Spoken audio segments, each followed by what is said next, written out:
新加坡股市咧2025年嘅表現非常之亮眼，唔知大家有冇留意咧？STI 指數咧喺11月中嘅時候咧已經見咗歷史新高，達到4575點，計埋派息咧全年嘅總回報率已經咧就係上升咗25.8%，亦都帶動咗兩隻嘅 STI 嘅 ETF 咧今年嘅資產咧激增咗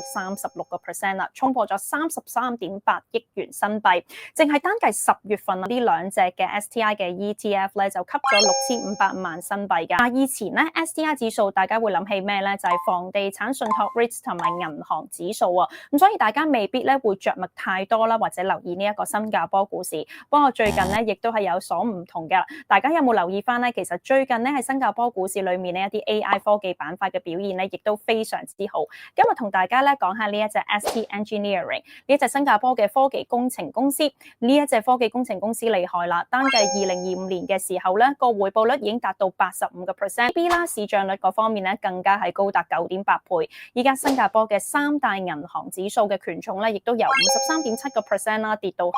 50.4%。之前大家最熟悉嘅就係 DBS 啊，依家咧就喺嗰個嘅 STI 嘅指數嘅權重，亦都係跌到去排名第10嘅。咁所以咧，大家嘅諗法咧就要轉一轉啦。依家咧喺 STI 嘅指數嗰方面咧，由傳統嘅房地產信託同埋呢一個嘅銀行指數板塊，已經轉換成 AI 科技嘅板塊。咁所以如果可以留意下 STI 嘅 ETF 嘅話咧，如果你真係進行投資，2019年到依家年回報率咧已經達到10.2%，單計如果每個月嘅回報率咧都有8.3%，大家往後咧就可以放眼去睇一睇，留意下新加坡嘅股票市場啦，佢有好大嘅投資潛力，即刻讚好同埋收藏啦！下條片咧會同大家拆解下究竟有啲乜嘅新加坡股票可以值得留意去買。